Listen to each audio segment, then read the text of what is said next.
Okay, now we're at the point where we would like to open the meeting for general discussion of the bond resolution. And in order to do that, I would like to entertain a motion to adopt the bond resolution presented under item 1. If I could have a motion for that. Lou Steinbrecher. And a second. Lisa Mazzella. Okay. On this, we don't have to take a vote. We can now call for the discussion. And we are going to ask, because as you can tell, this is being videotaped, and that's being done so that we can share this between now and the referendum next week.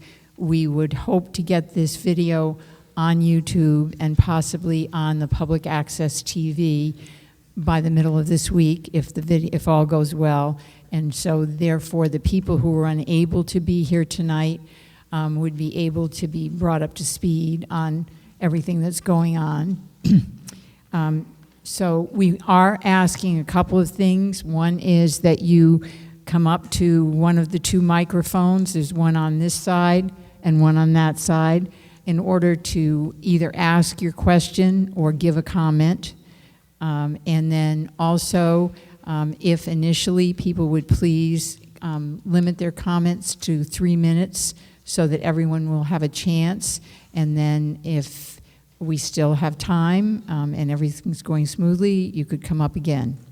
So I'd like to open the meeting to discussion, because we've taken that step, and feel free to come up to the mic.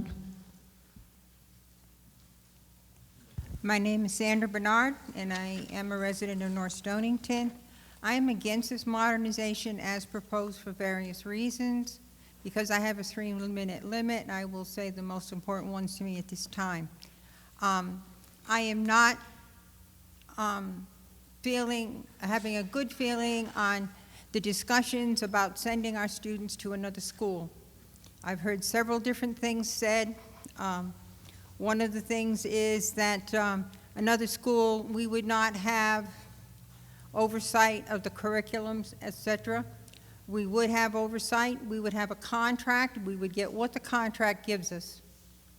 I would like to see that opened again if this resolution does not go through. There is precedence for this. We already send some of our students out of school to other schools, including Stonington. There are 19 district schools that combine schools in this state. And my last statement is, if the yes votes are a majority, the people have spoken. If the no vote is a majority, stop coming back with another vote for the same basic plan and cost. Revisit options available with accurate cost analysis without pushing an agenda. Provide the information to the taxpayers for a written vote on options. Do not take a vote at a town meeting and go with that. We all need to have an input if this doesn't go through this time. We need to do something with the schools, but most of us have to be together. Thank you. Thank you. Yes.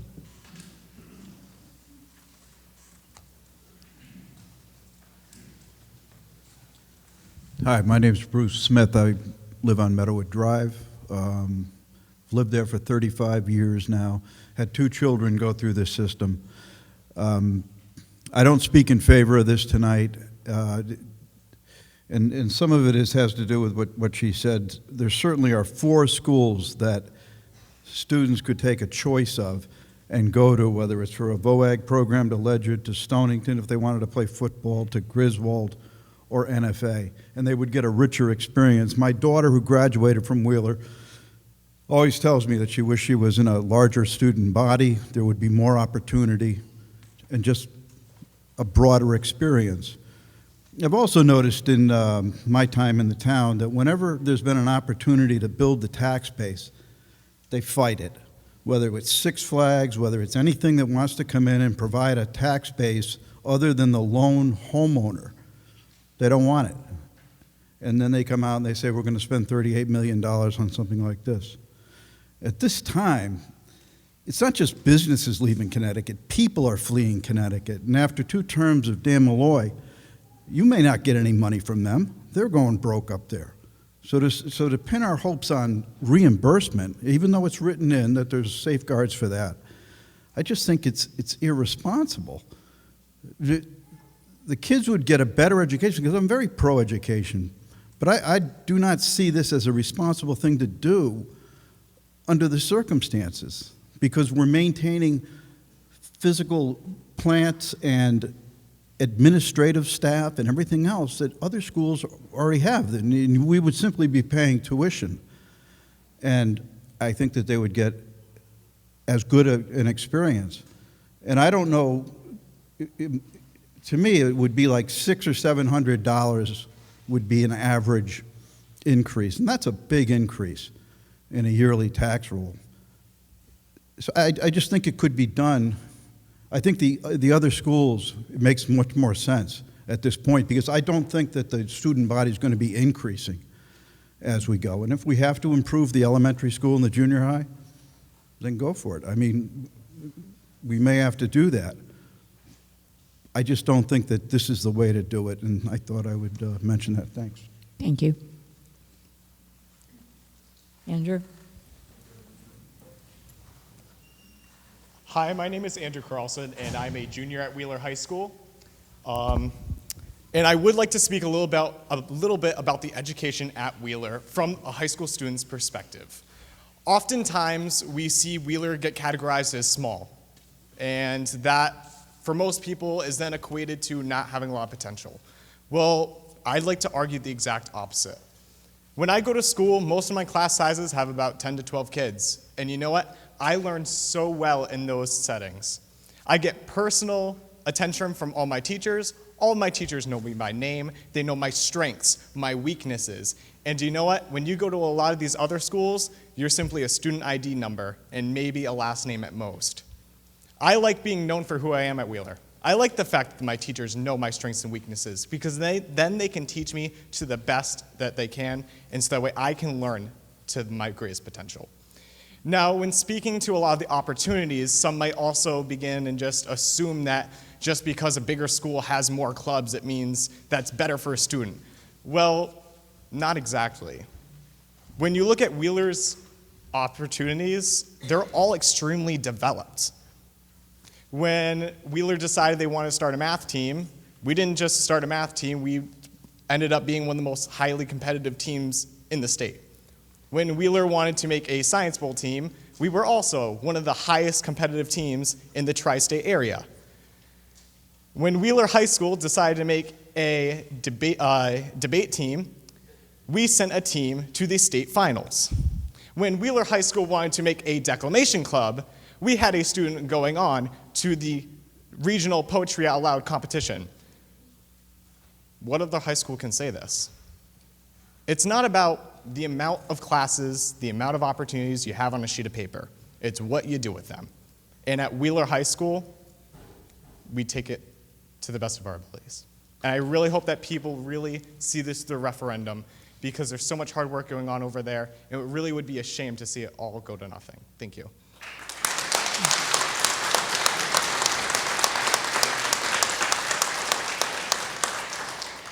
Bing. Good evening. My name is Bing Bardick. I live on 379 Wyasip Road, and I really hope this is the last time I ever have to say anything about the school. Sending our kids out of town sends an awful message, and there's been tons of research on it. It's really not going to save any money, and it may cost more money. We're not going to do better than this. We've worked on it 12 years, over and over and over again, trying to fine-tune it, trying to save money. We are not going to do better than this. It is not going to go away.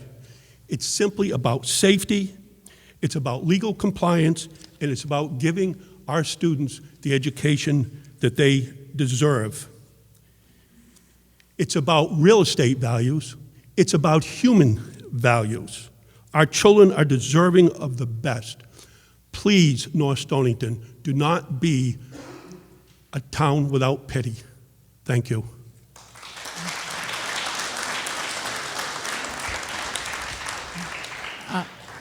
My name is George Parent. I live at 37 Stillman Road. I want to address the one line in the, our community would not have oversight of our students or the curriculum, nor control over rising tuition costs. Voice and vote is priceless, ladies and gentlemen. Priceless. I've been teaching school for 48 years. When our children are sent away, we lose that oversight. We are now outsourcing the prison system.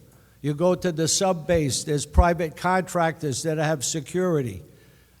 Charter schools are private. We're losing our voice and vote on a lot of things that are going on in our country. But the most important voice and vote is in our own community for our own children. My 2 children went through this system. We're not here for entertainment. You want to play football, we're here to educate. And we got a mentality in our state about entertainment. UConn doesn't even own its logo anymore.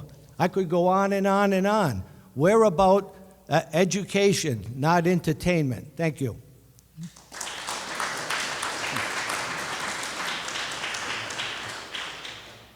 Jim? Jim Patton, I live at 11 Babcock Road. If we were talking about an ordinary school, this would be a different conversation going on, but Wheeler is an extraordinary school. 92% of the graduates go on to higher education. SATs have been as much as 160 points higher than other towns. The state of Connecticut just did about 12 different metrics of the high schools in the area.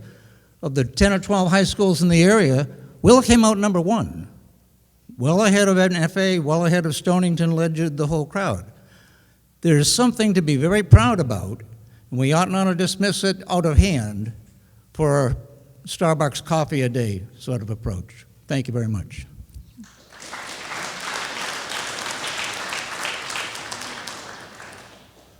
My name is Al Bernard. I live at 450B Norwich Wesley Road. I'd like to thank Andrew for his analysis. However, while he feels strongly about keeping everything in this town, I don't. And I'll use his next-door neighbor as an example. His next-door neighbor, his father is on, her father is on the Board of Education. He sends his student to Stonington, and that must be a good reason. Thank you. Thank you.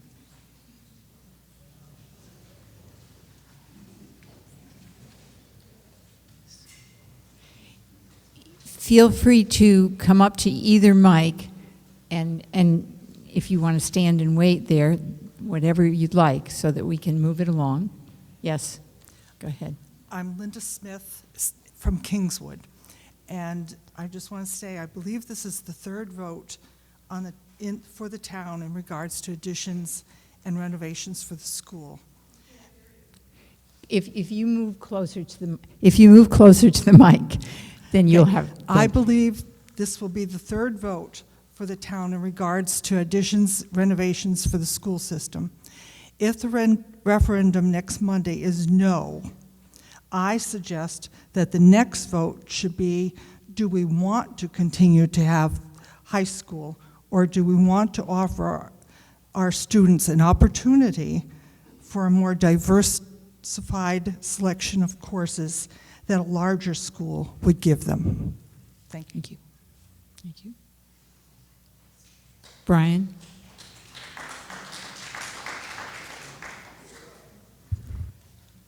Well, I'm not in support of this. I think it's a great idea, but I've been told that North Stonington has more senior citizens coming into it. Now, senior citizens got no raise this year. The federal government said there was no cost of living. But I wonder how many people out there got raises, that are working to get raises. I'm on a fixed income. It's going to take more money out of my pocket. I think we were a little bit shortchanged because we weren't given the opportunity to see what other opportunities are out there. It's going to come down to a black and white. Each and every one of us is going to have to look at our pockets and see if we could afford something like this. And I think that's what's going to determine whether it's yes or no. The mill rate's going to go up, but nobody talks about the tax base going up. How many years we've been wanting to have businesses in here? It's been said already. Businesses want to come in. You think they're going to come in if we raise the mill rate almost 5 mils by the time it's all said and done with the EMS building? We're going to have to put fire trucks, you know, and what else comes on down the road to us? This is just the bare essentials they're showing us right now. There was nothing said about the high school. I understand it's going to be reverted back to the town. There's going to be an expense there for us. I don't know how much that'll be, but there'll be an expense. It should be included all in this package. I do have a question also on the way this is written up. I'm not a lawyer or anything, but I also graduated from Wheeler, and I can think. At the end of it, it says, where should I start? Right here. Toward the end, after it says the Stonington Board of Education Central Office, it says, and authorize the issue of bonds and notes to finance the portion of such appropriation not defrayed from grants. Does that mean if we don't get any grants, we're going to finance that whole 38,550? Or is it going to go? Let me ask Selectman Murphy to speak to that.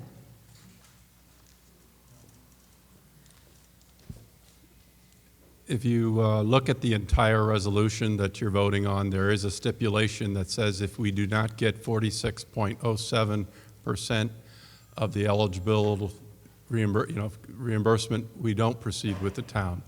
This ballot question is a abbreviated or a synopsis of what you're voting on. The entire resolution is 4 pages long.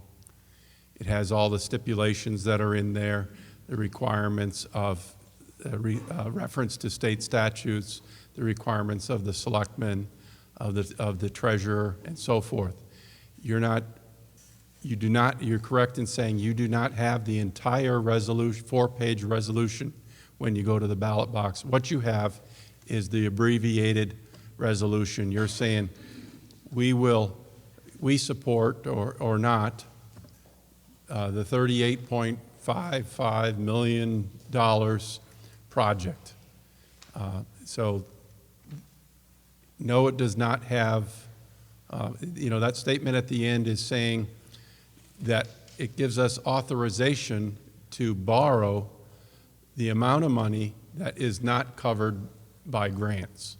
So we can't borrow more than that 23 or 21 million or whatever that number is.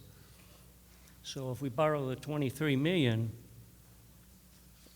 and we got a project up here for 38 million, we're a little short. We don't move forward on the project if we do not receive 46.07% reimbursement from the state, period.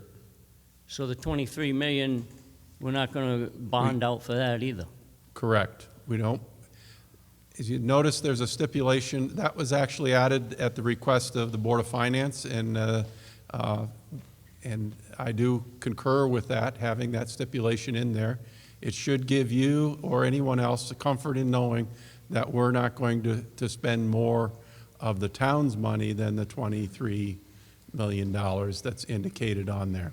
The other stipulation that's in the resolution does allow us to spend, I don't have the number in front of me, I think it's $1.59 million to develop the project. Because it takes a year to get a firm commitment back from the state, we do want to have money to begin developing the project. If we did not do that, if we waited the whole year and waited till it came back, we would be subject to the escalation cost of the project that would exceed that 1.59 million. So it's really to our benefit to move forward with the project and have it developed, awaiting the firm letter from the State Board of Education. Well, I'd like to say a few other things on this. We have, let's see, where was I here? Okay.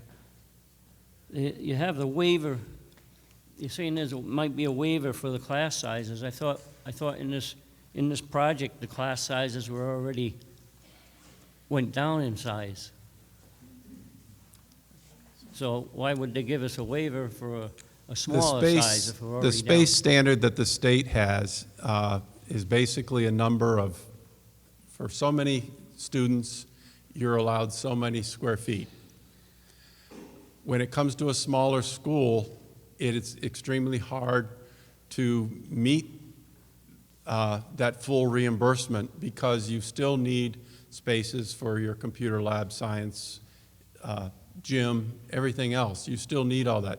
So they typically afford smaller towns, in our situation, a waiver from that per pupil square footage.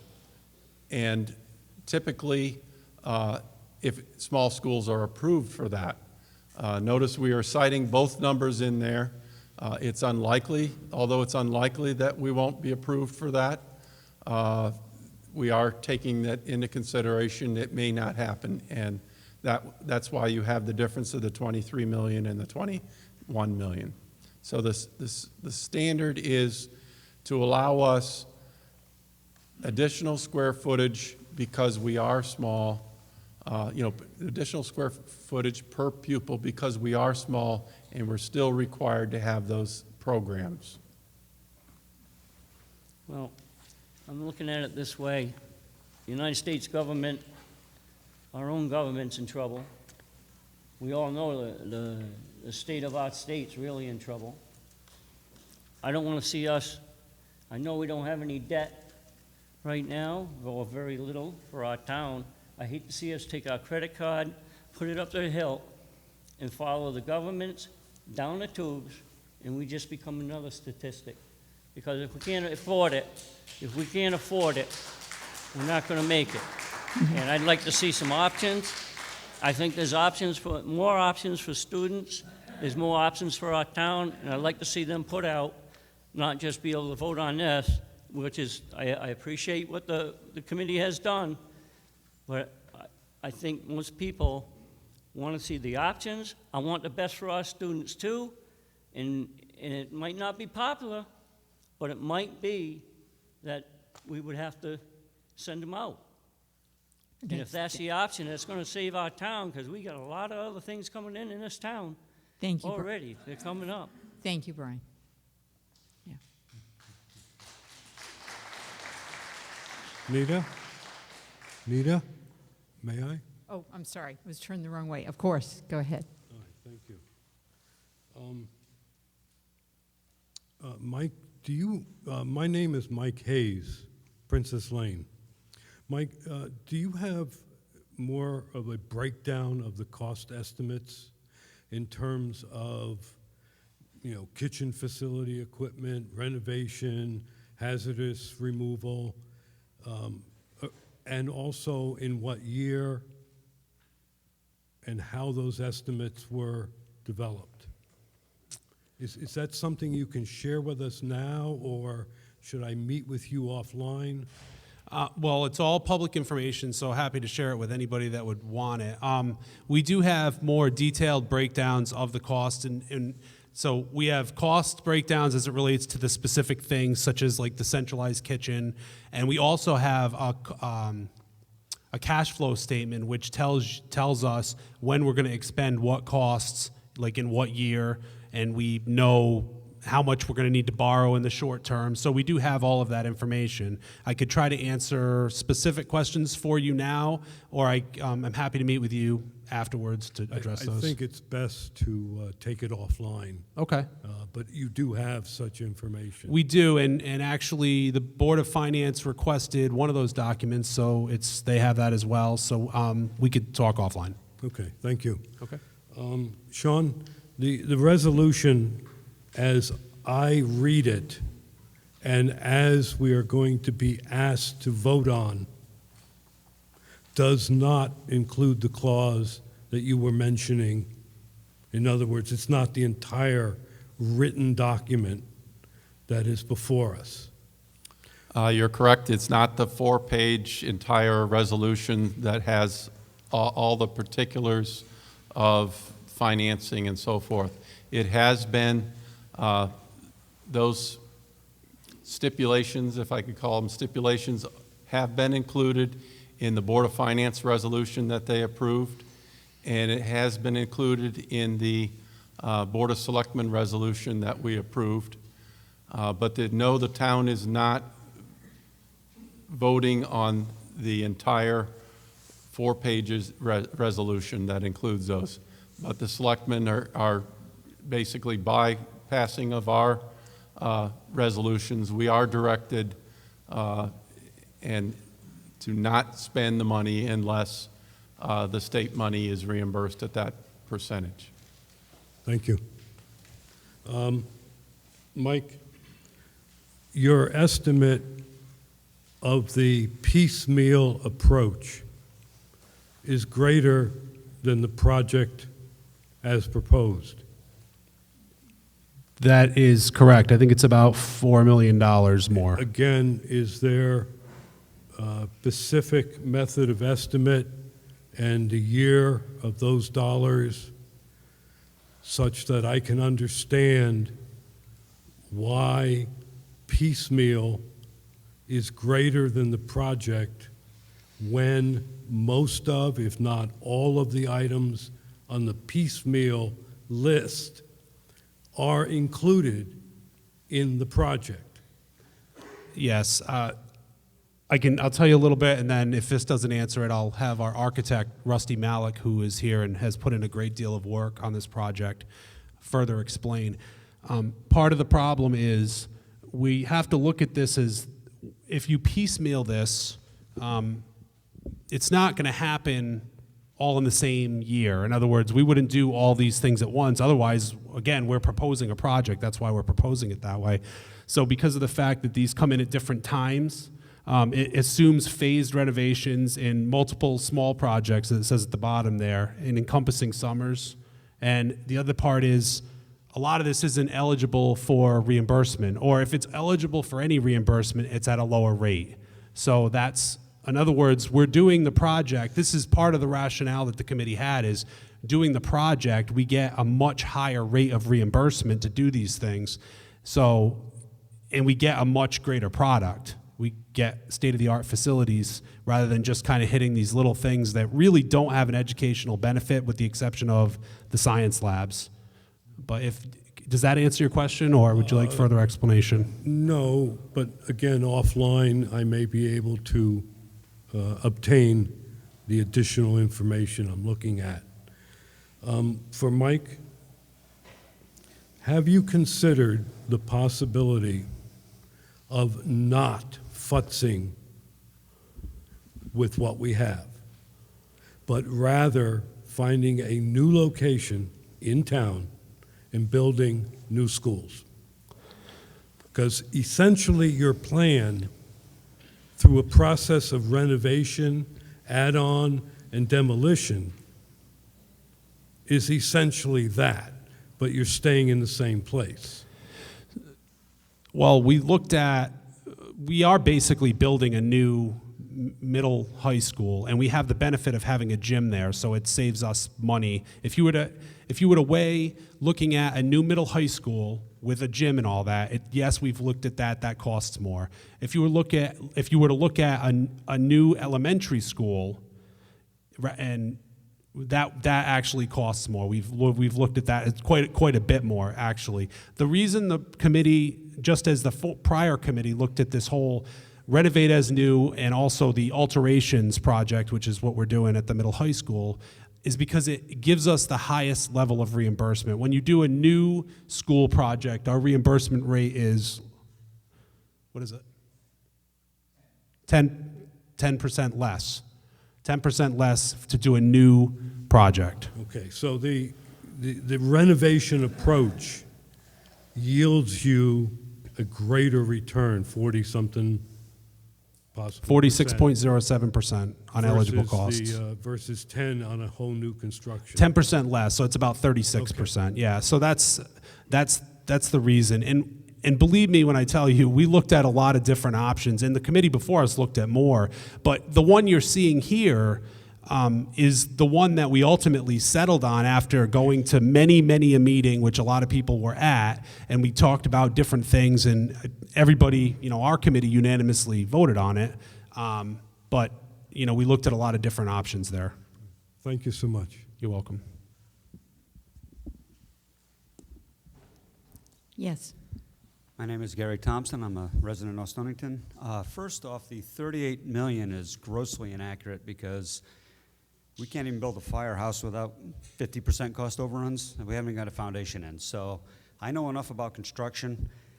That's inaccurate. You will see cost overruns. No municipality has built anything without it in the state of Connecticut. Second off, you talk about reimbursements. That's the state reimbursing the town. We as the taxpayer in the state of Connecticut have to pay that. So really, we pay the full amount.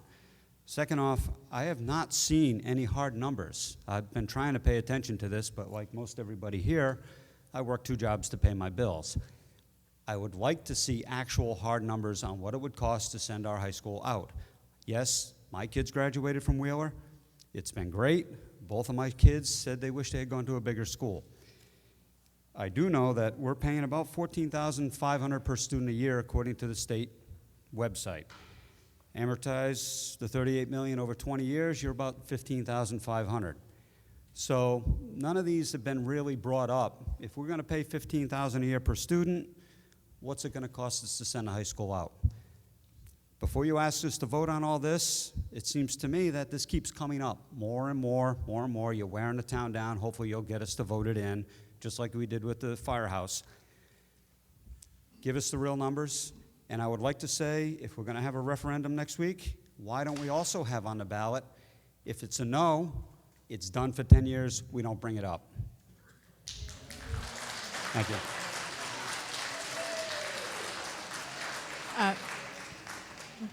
I'm just checking to, excuse me, I'm just checking to see if anybody wants to address the comment about the 38 million not having any overrun in it. Yeah, he had a question actually. Okay.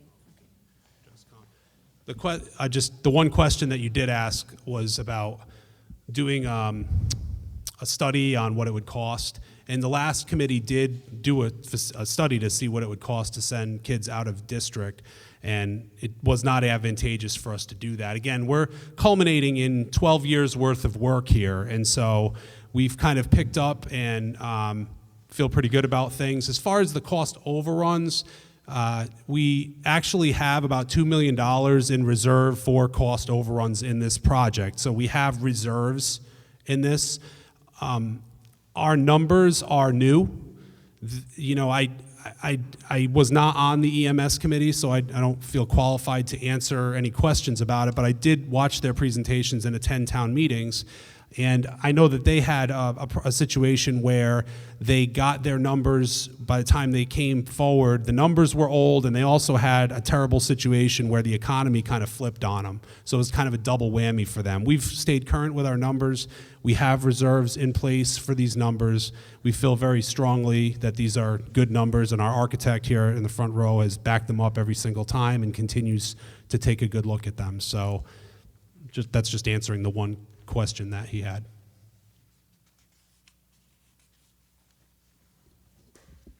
Brad? Yes, Brad Borden, Swantown Hill. I'd like to hear from the Board of Finance to comment on this loan amortization schedule that shows a 26, particularly page 3, which shows a 26% tax increase, including not just the school, but everything else that's coming up.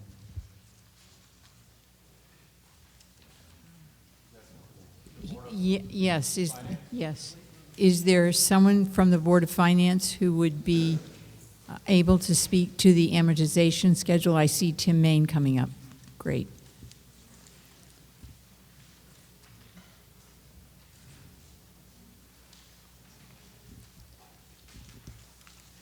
Hi, I'm Tim Main, the Chairman of the Board of Finance.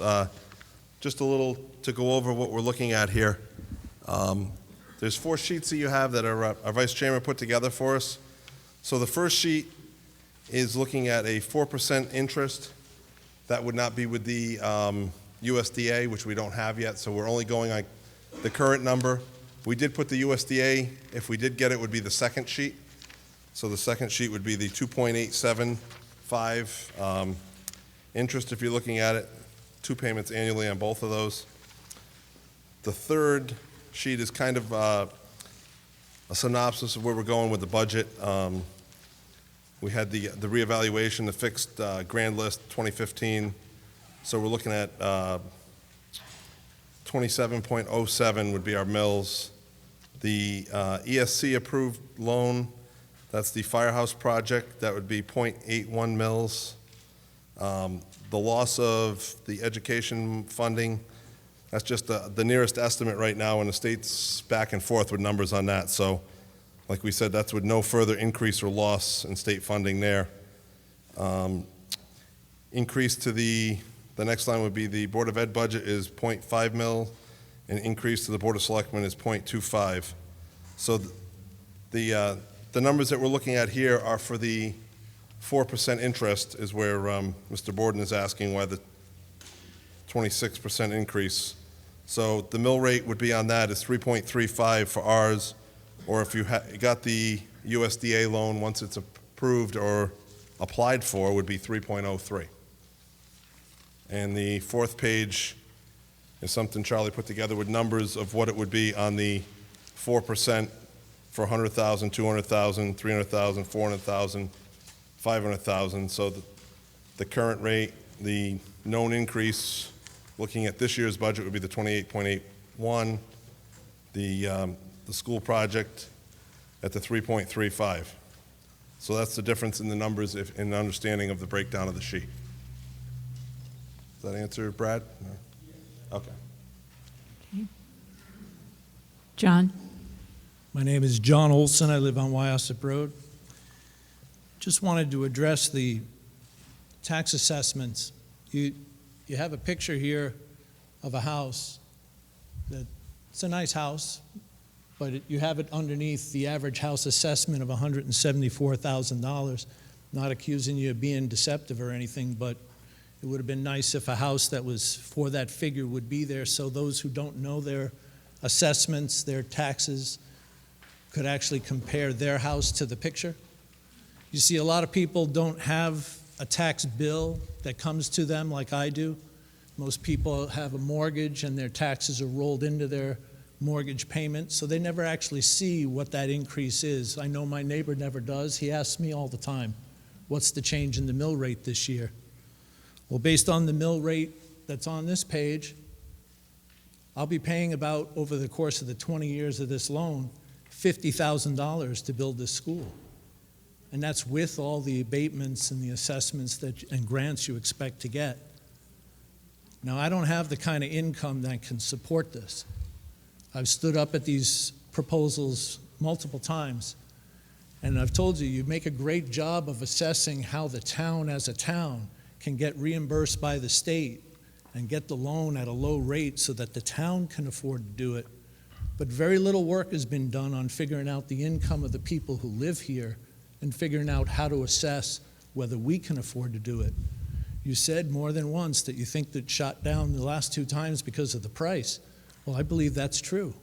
I believe, and hopefully, not because I don't want a school built, not because I don't want kids to be educated in a proper classroom, but hopefully it goes down again because I can't afford to do this. I know a lot of people that can't. I know people that have put their houses up for sale in town, and they've been told by their real estate agents if this goes through, they can't sell their house. They most likely won't be able to get someone who can afford to pay it.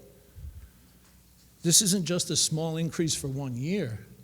It's not a small increase at all. and it's going to be for 20 years, plus all the other future increases. This is a big impact, something worth thinking about.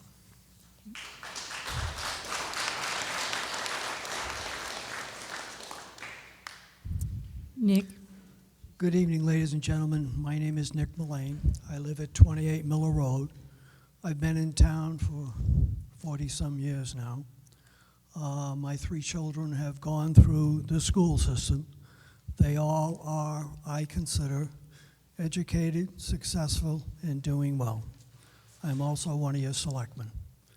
I looked at this project as being, yes, it is similar to the previous one. It is not the same. It is accumulation of everything we've learned through the 3 study committees. It has been addressed by the Board of Education in regard to how to improve, maintain, and better the education system. And right now, we have one of the best set of grades in southeastern Connecticut, and even have some grades on the state level where we're #1. That's quite an achievement for a small school. In regard to voting, it's difficult to put up, please vote for option A, B, and C. The bond council says you have to put up one, yes or no, put up the next one, yes or no, put up the next one, yes or no.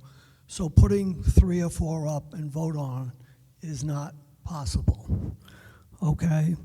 What you get out of this is modernization of the facility. You get the safety issues addressed. You get the hazmat. You get increased education ability. Right now, you will be getting a 46% reimbursement. Compared to 1995, when we did the last project, it was 62. With the condition the state in, I doubt if next year the reimbursement, or by the time we get one through, it'll be as high as what we're getting now. The project now, this year, will be lower than next year. The interest rate, I can't believe that we're as low as we have, and it is pretty much guaranteed. USDA has offered it. If we can consummate that and approve it through them, it will be done by June 30th. We're going to have a better operational capability. We're going to have a better maintenance capability. We're going to have a better environmental for the school in regard to air quality and the rest of the improvements. The alternate, you looked at them up there, it's not cost effective. What ultimate combination we'd have if the high school wasn't involved? Don't forget we have a middle school, and that doesn't fit in to the elementary school, because right now in the elementary school, we're already shifting the 6th grade from one side of the street to the other. So that's what the modernization in the elementary school is, and where we would end up with the 7th and 8th grade would be yet to be determined, and probably similar to what we're building onto for the high school and middle school now. The higher interest rate, as you look at the 2 pages, is significant. There's a significant savings in this at this time. If we do anything less, there's going to be less construction and less benefit. We have a good town. We have a good quality of life. This will make the town more attractive to people, even though there's an increased cost. A lot of people want to come to a small town with a good quality of life that has a safe environment and has an outstanding education, which we have now. At this time, I want to commend the superintendent and the education staff for the good job they've done and the type of marks we have. This is a good investment.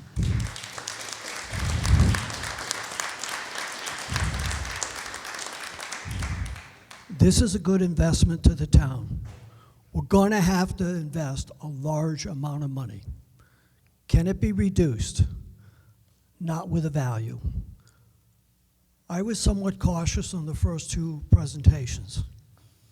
After the 2 study committees and the third one accumulated, I am convinced that this probably is the best proposal to be provided to the town, and I'd ask you to support it.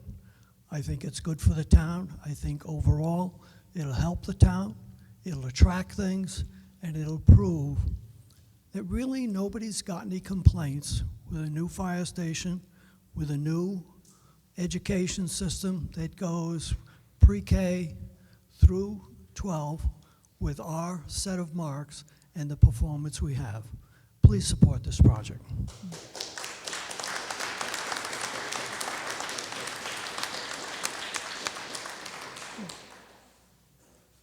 Hi, Laura Tillinghast. I live up on Dennison Hill Road. My parents moved here in the 80s because of the schools. We moved from the Charahoe School District to North Stonington because it was a great school system. My family and I chose to build here about 10 years ago, again, because of the schools. I want to commiserate about not getting a raise this year. I think a lot of us feel that. And as a mom of 2 teenagers, I kind of feel like my coffers are always empty because someone always has their hand out. I just want to thank the Modernization Committee for putting this plan together. As a mom of 2 Wheeler students, I cannot praise the faculty, the staff, the administration of Wheeler enough for knowing my kids. They know how to get the best, they expect the best, and not just for my straight A girl, for my sometimes rambunctious C and B student in the middle school. I think the expectations of Wheeler are higher for all their students. They set their bar high and expect results, which leads their students. It leads to higher student satisfaction, like Andrew said. It leads to higher SAT scores and higher number of students going on to secondary education.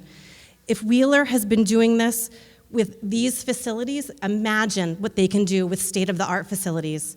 They can provide an opportunity to ensure an amazing and extraordinary education for generations of North Stonington families and Wheeler students to continue. And maybe that's the reason why more people will move here.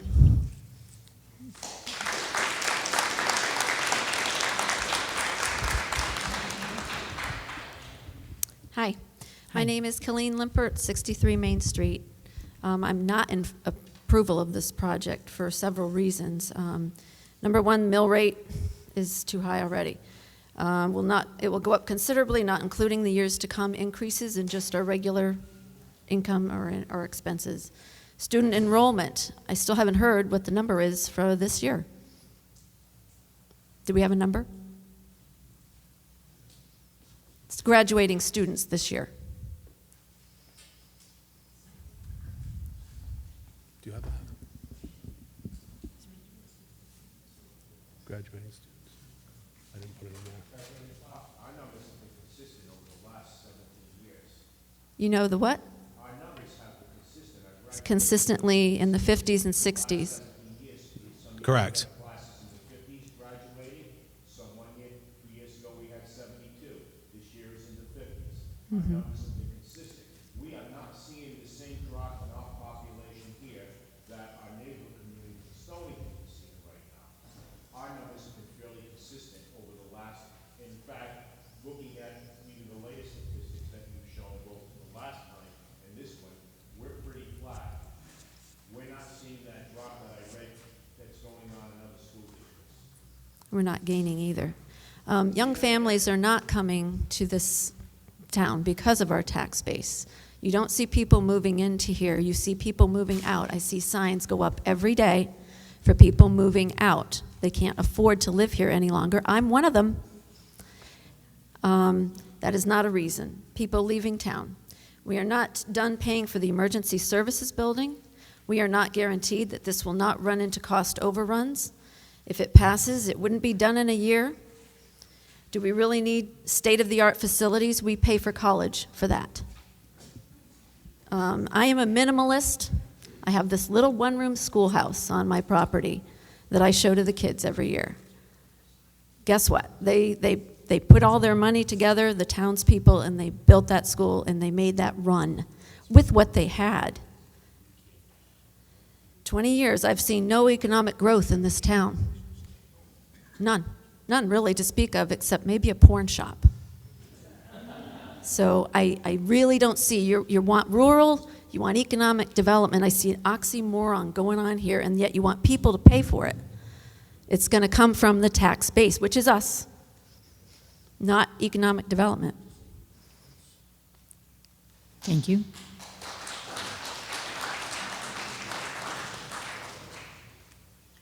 Christine Wagner, I live on Legendwood Road. I moved to this town 9 years ago because it had a K through 12 system. I could have moved to Stonington. I could have moved to Voluntown if I wanted to ship my child somewhere. I could have moved to any number of things, but I moved here because it has a K through 12 system. And I find it really disheartening to hear from so many people that put their child through school here and now has decided that my child needs diversity somewhere else. It hurts me. I don't understand it. I don't get why we don't back our children 100%. Somebody backed your child. If you can think back to when you had your child in school, how nice it was to have them down the street, how nice it was to know the teachers, how nice it was to know the other parents going to school with your kids. Try to remember what that felt like. And if somebody else who no longer had children in the system said, you need diversity for your child, you should put your kid on a bus for an hour and send him somewhere else. There are kids that will be on a bus for an hour because they live so far away, and they're not being bused directly to that school. They first have to be bused here, and then again bused to someplace else. So I can appreciate that it's a money thing, but to say that you want my child to have diversity, that's my choice as a parent. Thank you.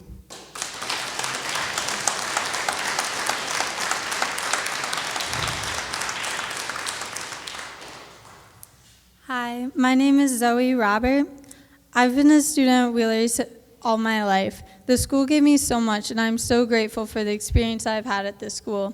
But 2 months ago, I made the decision to move to Stonington High School because I wanted to change for myself. My parents loved me, and of course they supported me and allowed me to transfer. Still, I attend this other school. I have gone back to basketball games, charity events, concerts, and more at Wheeler, along with remaining to keep close relationships with friends and even teachers. My father stays on the Board of Ed and continues to support the new building project and the school staying open. The entire Robert family would never say anything otherwise and be crushed to see the school closed. I may no longer attend Wheeler, but that does not mean my family nor I do not still love the school and wish it the best of luck.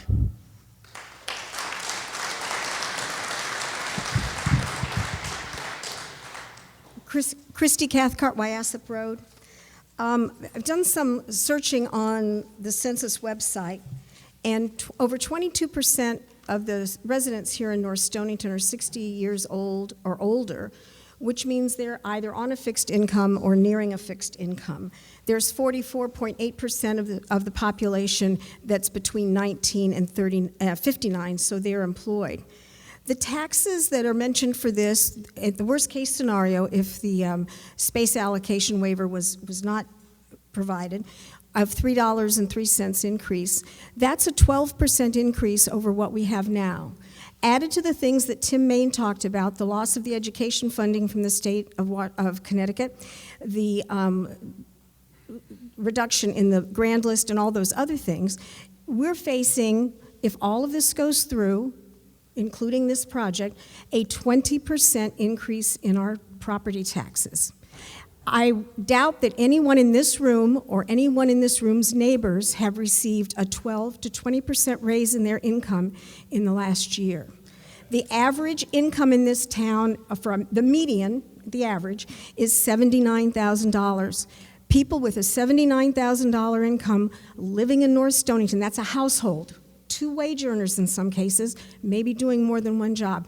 As a comment was made about that's 1 Starbucks coffee a day, people can't even afford the Starbucks coffee. Thank you.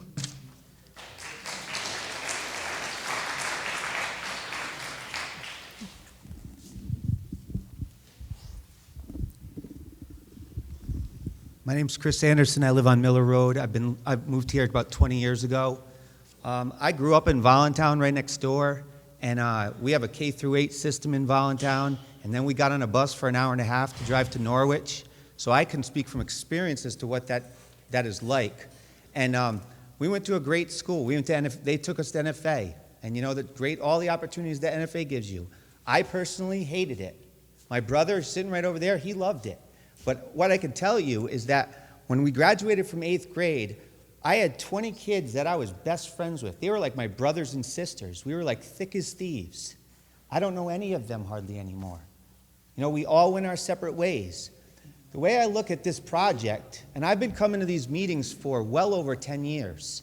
I've seen all the different committees. The committee that did investigate schools of choice, did investigate regionalization. Back in regionalization, Stonington said, we don't want you. We separated hundreds of years ago for a reason. You know, we don't want you. So each committee has looked at so many different variables here. And what it comes down to is this. I'm looking at the projects. We know we have a kindergarten, a first grade, a second grade, a third grade, a fourth grade, a fifth grade, right up to 8th grade that we're going to have to educate in this community. Unless that's what we're really talking about. Are we going to just kick all the kids out of the community and call ourselves the villages? We can't do that. We're going to have to spend this money. And if we're going to renovate this school, K through 8, it's going to cost just more money than it's going to cost us to build an entire complex. So we're going to give up everything that you've heard about the quality of Wheeler education for that. It doesn't make any sense. Listen, I grew up in a Scandinavian family. 3/4 Finnish, 1/4 Swedish. Swedes drink. Finns are cheap. All right? So listen, so I'm all for it. My mother was the chairman of the Board of Education in Voluntown. She fought for a budget every single year in Voluntown because in Voluntown, there's nothing. You think we have no tax base, move next door. Again, I've lived here for 20 years. I've got 2 kids that are in high school right now. By the time all this is done, they're going to be out. I've got a little guy in 4th grade. Maybe he'll be able to take advantage of something. But it's about your community. It's about investing in your community. If the roof doesn't, if your roof is broken in your house, you fix it. And you have to make some cuts somewhere to fix it. Well, there's no difference here. You're going to be able to put a state-of-the-art facility here, improve something that should have been done 20 years ago and has been put off for 20 years ago. Nick's told you that. I mean, I've been at meetings when some people that are on finance committee and some people are on selectmen and they were on Board of Education and there was no money for anything. You know, when there was cuts and how can we cut here and how can we sharpen our pencils here? Well, this seems like they've sharpened their pencils a lot. And you're going to get the benefit of keeping everyone here in our community. And then, you know what? When people see you start investing in your community, Brian, maybe then some businesses will come and invest in your community. Because we're lucky we got the people making olive oil down the street. Because if I was a business and I walked into this community and seen what was happening in this community presently, I wouldn't want to invest in this community. But if you start building a school and seeing how you're investing in a community, then you might see some action. That's it. Okay, thank you.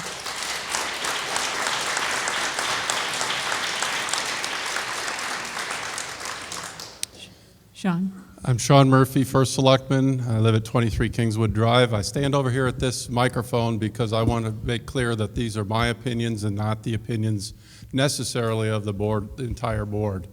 Although the board did vote 3-0 to forward this project to a town meeting and referendum. I want to make a couple of comments about outsourcing the students. I think the North Stonington school system is number 1 in southeastern Connecticut. The state has various, I'm not sure how to say it, they have indicators in North Stonington that we are number 1 in southeastern Connecticut of all the towns around us. I don't think, we've all read in the newspapers that Stonington is willing to take our high school students. That's really no surprise to me, and it shouldn't be a surprise to you. They are interested in the income that our students would bring to them, something that North Stonington would no longer be able to control. We might sign a contract with them at a certain rate for the first year, but there's no guarantee that we wouldn't see regular increases to that. They did not offer to take our middle school students. We would still have to educate our middle school students. We would still have to build that new addition onto the gymatorium to house the middle school students. It would basically cost, in my estimates, it would basically cost 2/3 of the cost that it would for the entire student body of the middle school, high school. You still need the same spaces, computer labs, science labs, cafeteria, media center. You're going to have, of this project, you're still going to have a project over there to house the middle school. You're still going to have an elementary school. You're going to have to pay tuition to go to Stonington schools. You will not have a say in your child's education because they will not allow us to have a seat on their Board of Education. We will have no say as to how they choose what to educate the students, what programs they tend to offer. Everyone talks about the number of programs that other schools offer. If you look at North Stonington students, they may not have the complete range, but our students excel in the programs that we do offer. We offer a great number, for a small school, we offer a great number of advanced placement courses, for example. People talk about the sports and after-school activities that a school such as Stonington would offer us. Wheeler has a higher percentage of students participating in sports and after-school activities and clubs than any other school system, especially Stonington. Our kids are active here and get the best education. So outsourcing, to me, not only we would be giving up control, I think we're giving up on the quality of the education the students are getting, and I think it would cost us nearly as much. We may save a little, and to add, we also have the transportation costs. We'll have additional transportation costs and the length of time to bus all the students to Stonington. I know this is a real expensive proposition, a real expensive project. We've looked at it for a number of years, and this is the best alternative. Outsourcing is not the answer to this. Everyone considers outsourcing as being a cost savings, and we're not going to realize the cost savings that you believe, and we'll be giving up the quality education and the control we have. People talk about our people moving out of town and so forth. Yes, there has been if you look at North Stonington, we have the highest sales in real estate, the highest number of sales in real estate in southeastern Connecticut this past year. Despite the uncertainty of where our kids are going to go to school, we still are selling more homes, higher percentage of homes in North Stonington than we are in, say, New London County. To touch on a little bit, if I could have one more minute, please, to touch a bit on economic development. People are saying that we're anti-development, and that is just not true anymore. We have a new set of zoning regulations that are friendly to the developers. We have a position in the town as an economic development coordinator that's been helping us to promote economic development. As equal important, he's been working with businesses to ensure that their needs and that they want to stay in North Stonington. And that's very important to maintain your existing business bases as well. I could mention a few of the things that have happened here most recently. Everyone knows of Jovial Foods down the road. We also have on that same stretch of Route 2, right next to the Cedars Motel, you'll see a yellow house that's being torn down. That's making way for a dairy processing facility where they'll process butter to turns it into ghee, I guess. I don't know what this stuff is, but we have Quinlan Enterprises that have bought Fisher Control and have been filling up that spaces, renting space out. And I might add, they've been trying to buy additional land in town so they can expand. They have made an offer on other property in town. We have a 80-acre solar farm that is being proposed for the Romanilla Gravel Bank property.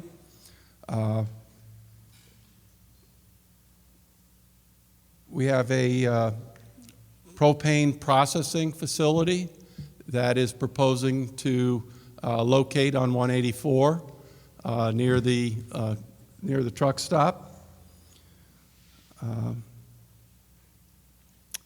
And I can't even read my own writing. Oh, there's a developer that's trying to, is asking us to turn some land up on the west end of Route 2 and change over residential to commercial because he is proposing a grocery store and pharmacy and has some other ideas for that site. He's a developer that has proven to develop in the Old Lyme area. So there's a great, there's a possibility there. We are active in economic development. We have seen an increase. You've probably read in the newspaper as far as a percentage, there's more economic development going on in North Stonington than any towns around us. So I think this project is the best thing for North Stonington in the long run. It's expensive. Yes, there will be individuals that it will be hard to make ends meet, but we will see an influx of families that do care about their kids' education moving into town once we send the signal that we care. Thank you.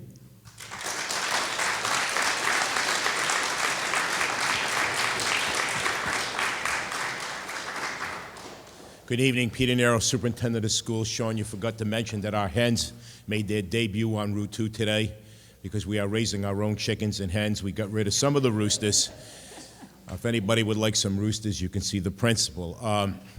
About 5 weeks ago, there was an article that came out, to my surprise, from another school district, and I think Sean touched upon it, because they were looking at some erroneous numbers in terms of our per pupil costs. Our per pupil costs run about $100 and something more than they do in Stonington. And what they did was they took a schedule that is unaudited. And that schedule, that unaudited schedule, did not include the middle school students in it. So basically our middle school students were figuring they were going for free, which they weren't.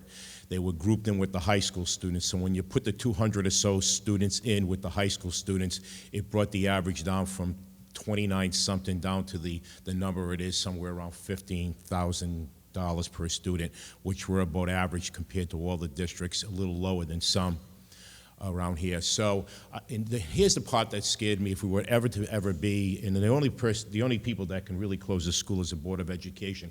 They have the statutory authority to either open a school or close a school. But here's what scares me: if we're somewhere down the line we were to close Wheeler.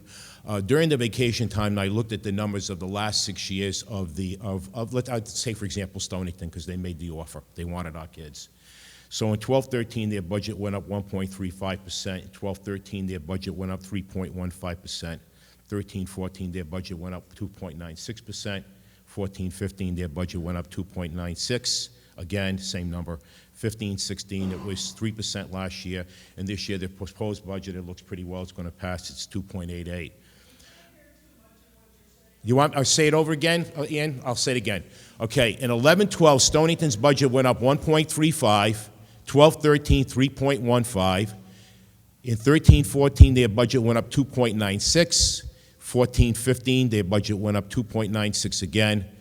was 3.0 this present year that we're in, and it's proposed 2.88, which likely it's going to pass by the paper. North Stonington went up in 11-12 0, 12-13 it went up 1/10, a little more than 1/10 of 1%. My first full year as superintendent, I hit the lottery, it went up 4.97%. It passed pretty much overwhelmingly, and that's one of the reasons why you're seeing test scores, because we put math help at the elementary school, literacy help at the elementary school. And we were able to put some additional math help at the high school as well, and literacy help at the high school, so that's what we saw.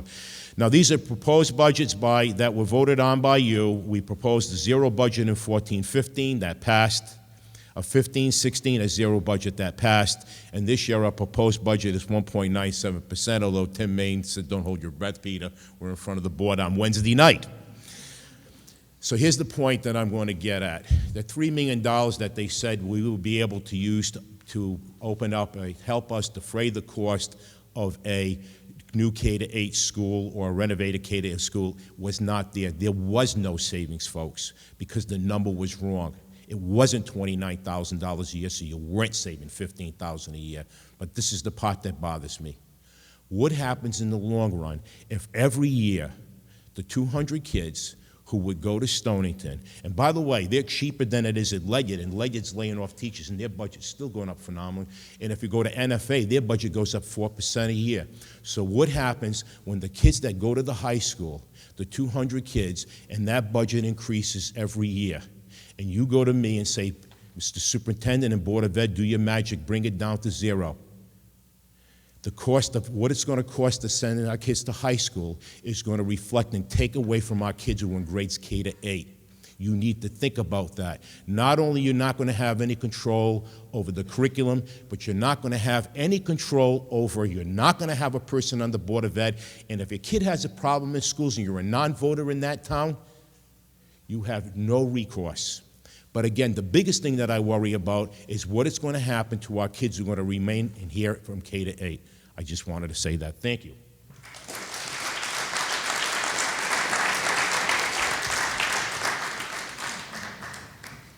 Hello, I'm Ann Aiken. I'm a resident of North Stonington.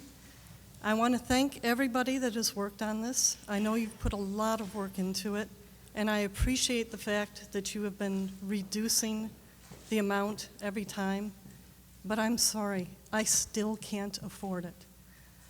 But even if I did approve of this, I could not approve of the question as written. As written, it does not include the stipulation that it does not go forward without the state reimbursement.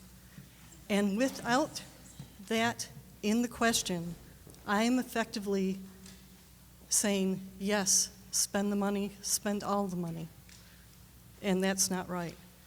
So at the very least, I would like to see the question rewritten to include that stipulation before I vote on it.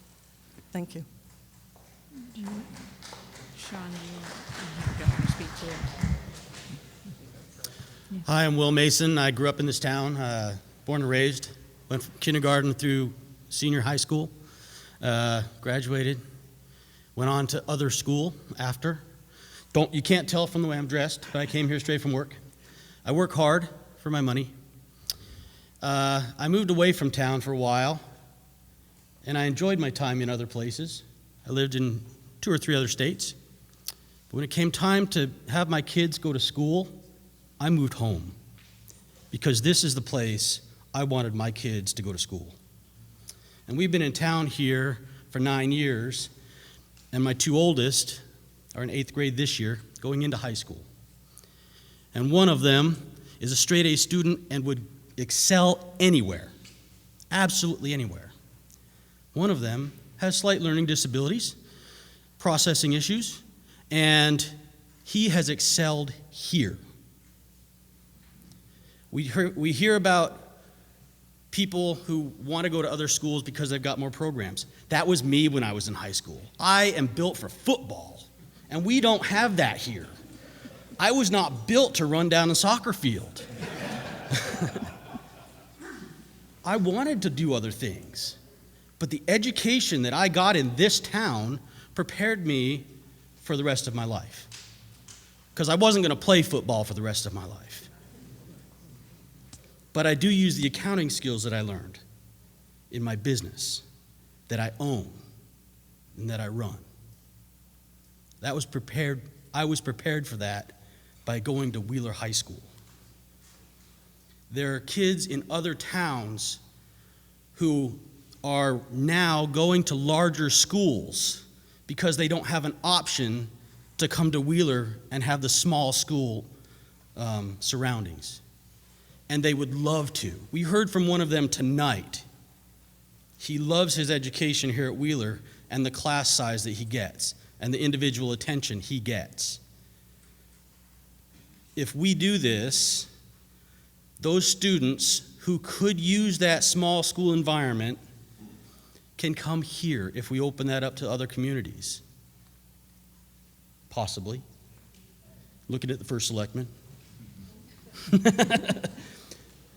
If we give them the option in other communities around here to bring their students here so they can enjoy the small school that we have and the environment that we have and the teaching opportunities that they will get here, that would be wonderful, and it would help defray the costs that we are incurring. Thank you.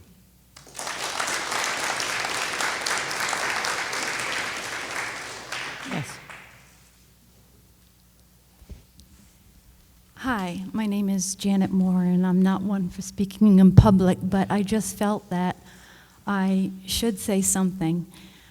We moved here in 1994 from another very small town in Connecticut, and the reason that we chose to move to North Stonington was because of the school. My kids, I have 4. 3 of them attended Wheeler, 2 of them pretty much until they graduated. One of them went to the Groton Tech School. And he did very well there. He needed to go there. But Wheeler was a very good thing. It still is. It's a very good thing. And we struggled to do this. We didn't really know from year to year whether or not we were going to be able to afford to stay here. We really had to work hard. And our kids did very well now.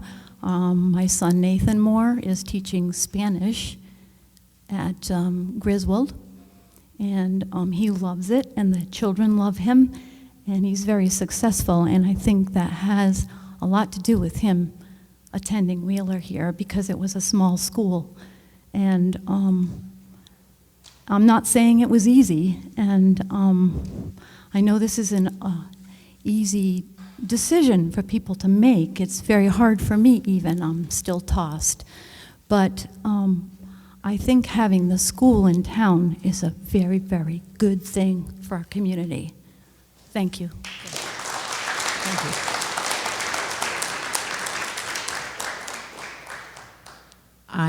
Are we, oh, sorry, Mustafa. Go. Sorry. My name is Mustafa Ratib. I live in 92 Main Street, and I used to live in Boston. My wife came from New York, and we had opportunity to go either to Boston or to New York, but we decided to stay here. And the reason we decided to stay here is because of our kids. I have 2 kids, Nadia and Gemma, 6 and 9 years old. Nadia is okay, she's good, she's an A student, you know. Every week she will bring her papers with 108. She always has an extra points, and we're proud. She works hard because of this school. Now, Gemma, on the other hand, she has a hearing problem. Thank God she's an independent kid. She knows what she's doing. She knows what she wanted. But if she was not in this school, we will have a big issue. In the beginning of the year, believe it or not, I have this kid bringing her tests, dictation, math, or whatever, crying crying, 6 years old. Why? Because she's like, why I'm getting this lower grades and other kids are better than me? Well, go figure. How can I answer that question? I can't. No, because of the teachers here, thank you very much to all of them. The kid, with the timing test, what we call in math, timing, they time them, how many, correct answers they got. She used to get 15, 14, over 30. Lately, believe it or not, she's getting 28, 29, over 30. You can't believe how that kid is happy. Well, I'm happy and her mother is happy too. And thanks to this school again, and I appreciate all the work they're doing. And I cannot move my kid to Stonington, where she will not have the same thing. But if we do, I have to move to Stonington. I have to move. I need to vote. I need to talk to the teachers. I need to be with my kid. There's no way. And I think other families have the same idea, who they have kids, or maybe they have kids with issues like my daughter. Now, I know we have to pay for that. I'm on the Board of Finance, and I understand that. I'm not exempt. I pay taxes too. When I vote on mill rate to go up, I know I'm going to be affected as well. And I'm middle class as everybody else. But this is for a good reason, and I think we need to support this project, and this project will help us to go forward. And if this project goes down, nothing will go forward in this town. Thank you very much.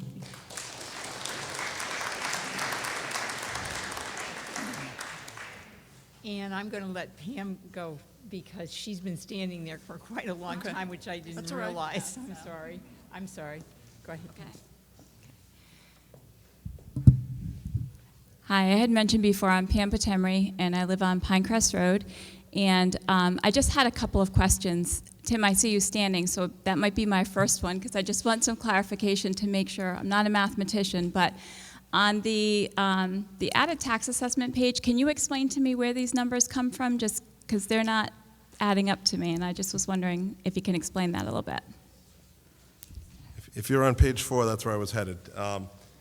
So yeah, it was just brought up, and we just discussed that page 4 should disregard. We're going to adjust those on Wednesday, but if you go to the tax calculator that Mike had, it would be the easiest way to do that, because these numbers are off. Okay, so don't reference any of these numbers. No, because okay. they're off. But the easiest way is to go to the website, go to the calculator, and do your assessment. All right, I was just getting a little nervous there because I'm like, okay, I'm not seeing it. They're okay. off. So all right, great. I also want to remind. Mr. Nero had mentioned about how we lose local control over certain situations. Curriculum, if we go into an arrangement with another district, they can set their rates as far as tuition at anything they want it to be. Yes, there's a contract, but that contract has language in it that allows for increases for a variety of reasons. So I want to make sure that we're transparent about that. And I also think it's really important for people to understand that we talk about a per pupil cost, but we haven't talked about the per pupil cost for special education students. And that's not your average student, and that's not the $14,000 per student or roughly thereabouts. The cost to educate special education students is great, and in some cases very significant. And there's a lot of factors that go into how we educate students with special needs. And one of the benefits of being a representative of the district in making those determinations is making sure that we're meeting student needs in the most cost-efficient ways. And the fact of the matter is that I do represent a district where I don't have control over that. And I'm often left in a position to have to represent to the Board of Education why an unanticipated cost of literally hundreds of thousands of dollars is presented to them, sometimes on a biweekly basis, and explain how we're going to come up with the money to pay for that. So I do think it's important to know that we do lose control over high-ticket items such as that when we do have students who are out of district. If, for example, we were to send a student to, say, Stonington at the high school level, and we were not the local representation because we didn't have control over the student at that grade level, then it would be their team that would determine whether or not their school could meet that child's needs. And if they determined that they could not meet the student's needs, they would send the student out of district and we would hold the cost. And we'd have no say or control in that decision. So I want you to be very aware that we're making more decisions related to fiscal impact than simply what we've talked about tonight. I also wanted to just mention one other quick fact, and I do look at the facts, so I think there's a lot of emotion, but I think that at the end of the day, I do look at what do statistics and what do data tell us.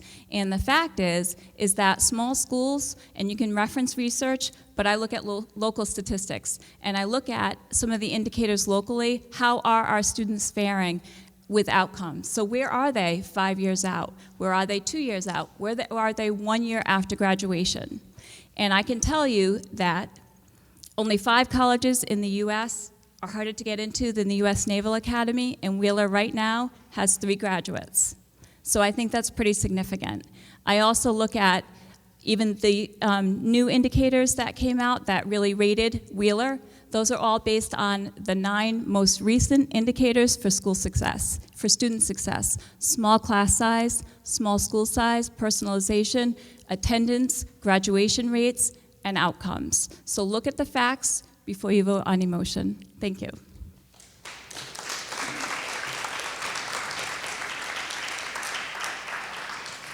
Ann, I apologize. That's okay. I'm Ann Nowak. I live in Northwest Corner Road.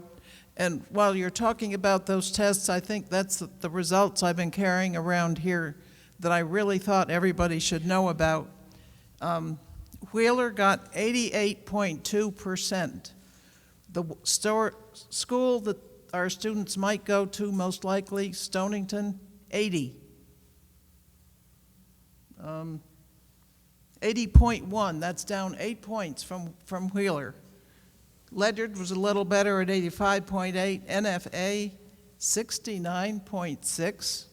Is that where you want your children to go, in addition to being bigger schools without the personal attention? I think these numbers, to me, say a lot. I'm also afraid of what the reputation of our town is going to be. If we can't support a good emergency services building where we need one because they can't get new fire engines in the current one, the roofs leak, if we can't support a new school so our kids have a good place to go to school and be top-notch, we're going to be a backwater town. And then who do you think is going to want to come here? And I think as Sean pointed out, there are things happening. They happen slowly, and maybe you don't see them all, but they are there. So I think we have to look at what kind of future we're going to be. If we go nowhere, we'll be going nowhere. And that's sad. I know it's hard, but think how many cups of coffee that is. Maybe you have a little less cup of coffee. Maybe you won't go out for breakfast 5 times a week or something. But it's doable. And I just think it's important. Thank you, Ann. Thank you. Yep.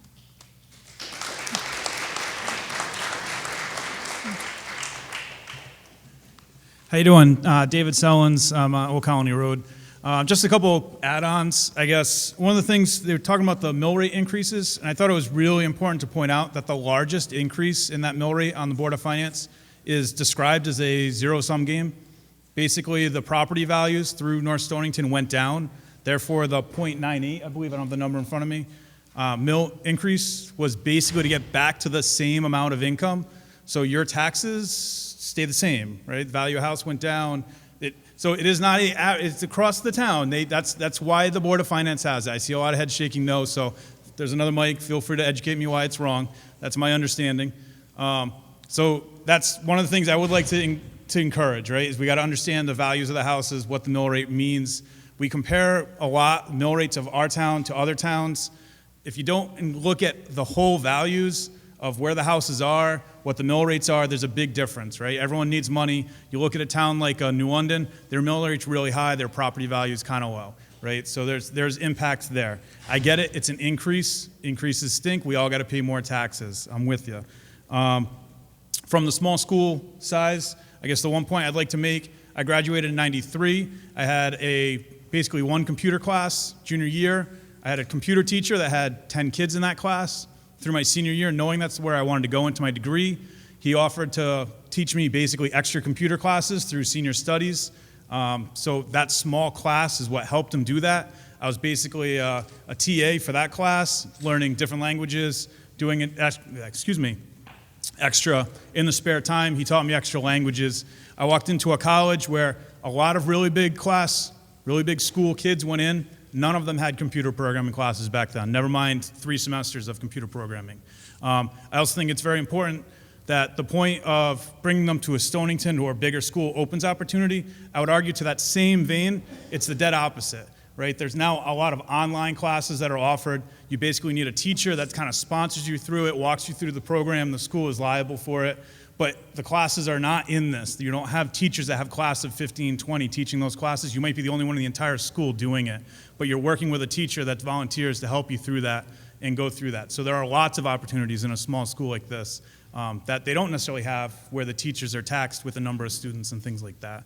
And I guess the last point that I'd make is closing the school is a giant non-recoverable issue, right? If you were to close the school down, you are not ever going to get a budget back that you can reestablish the education system, you can reestablish the teachers, right? The program, the building, those things. Where you have opportunities that we're talking about, bringing businesses in, changing the business plan to get opportunity into town is a fixable thing. We do have the vote in that. We can fix things there. So yes, it stinks in the short term to raise the rates, pay more taxes. However, that's a fixable thing. We can do the vote. We can get the people in here, and we can work on that. So that's all I have. Thank you.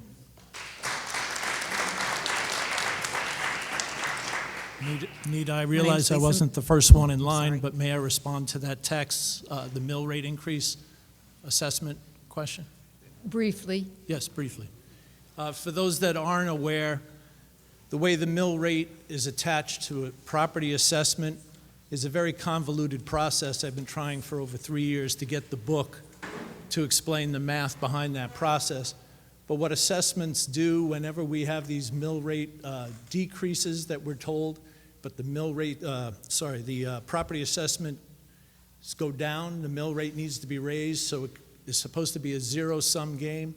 Well, not everybody house in town had a lower mill rate. Sorry, I'm getting the words confused. Everyone did not get a property evaluation that went down. It's happened 3 times in a row now where we're going to vote on things like this, and there's this assessment where everybody's rates go down. At least that's what you're told. But there are many of us in town whose house values go up to compensate for a great deal of the loss before the mill rate gets adjusted. Mine has never gone down. Mine goes up when the property assessments go down. Mine goes up when the property assessments go up. And I'm not the only one. And I'm acquiring a list of the names of the people in town whose houses continually go up, regardless of what the assessments are. And I'm curious to see when I get that book, which I've been trying for almost 3 years to get from the tax assessor's office, to explain this process. Because they just say it's a state assessment process, it's a book that has all these calculations in it, but just like most of the budgets that are presented to us, we don't get all the details.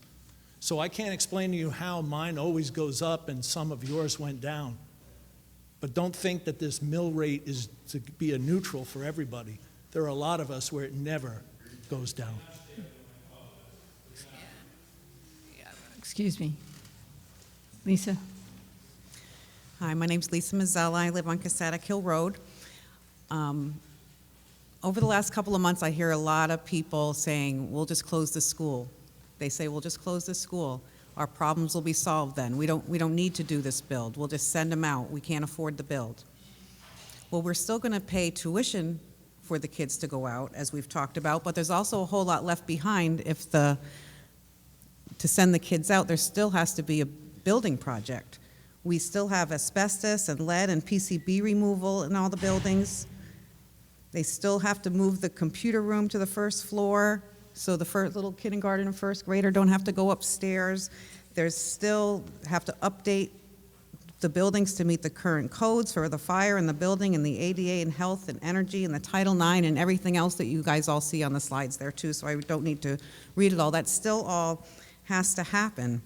And my fear is, if this gets voted down, there's going to be either this committee or a new committee appointed, and it's going to take another year to come up with a new plan to address the needs of the K through 8 system.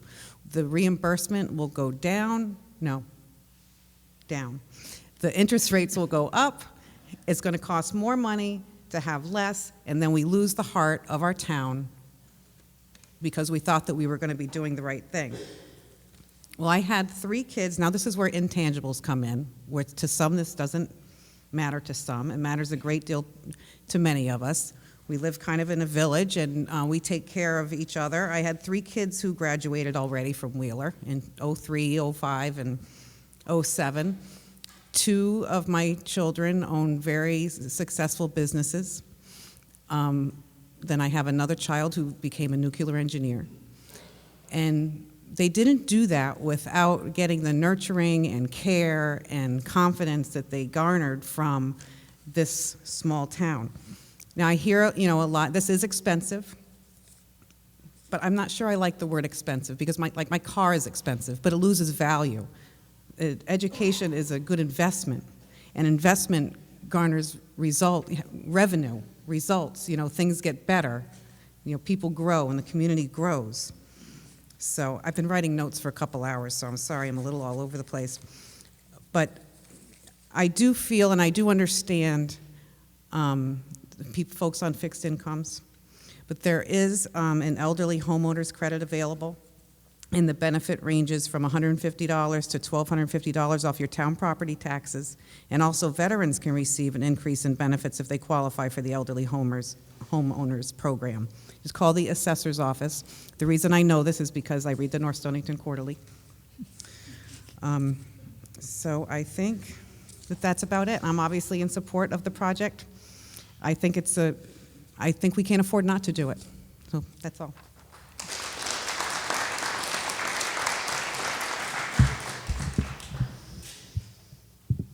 Thank you. Speak up here as a citizen, Kingswood Drive. I have a question and then a couple of comments. Tim, was this paperwork, I heard Pam, but I stepped out. Was this voted on to put out by the Board of Finance? The paperwork that's over on the table here, Tim Main?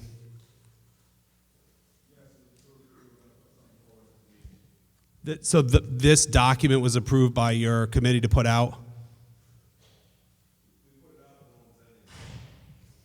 Okay, I have a couple of problems, and I don't mean this personally, but I'm going to make it a little bit personal because I've given up an incredible amount of time of my life over the last year to work very hard to inform people with correct information. And in one swoop, we have had a town meeting with the most people I've ever seen at it. Half of them are gone with inaccurate information. So I take that personally. I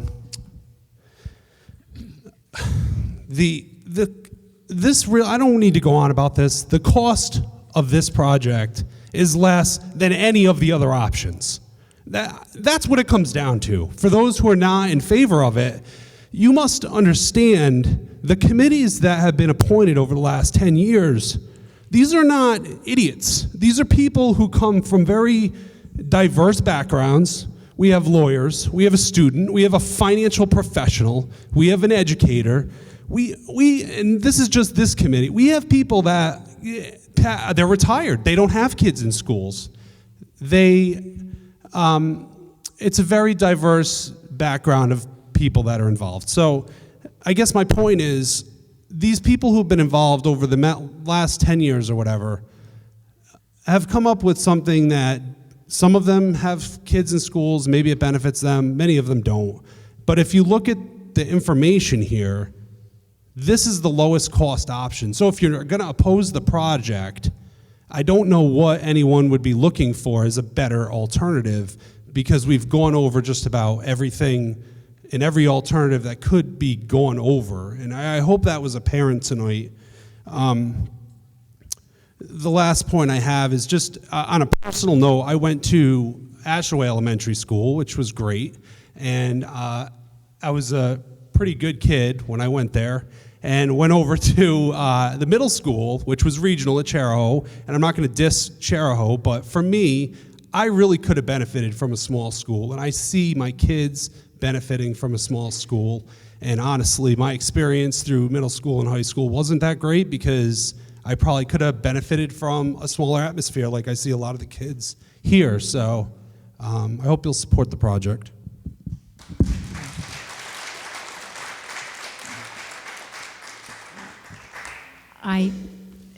Is anyone else waiting to speak? David, are you waiting to speak? Yeah, you're all set. Okay. Yes. Yes, Sean. Of course you may make a comment. Shorter than the last one, though. I'm looking at these, I guess these numbers have been pulled from consideration, but I'd like to offer my own analysis of the tax consequences of this project. The selectmen sent to the Board of Finance a general government, capital, debt reduction, and education numbers included in a budget that would require a 0.7 mil increase in next year's taxes.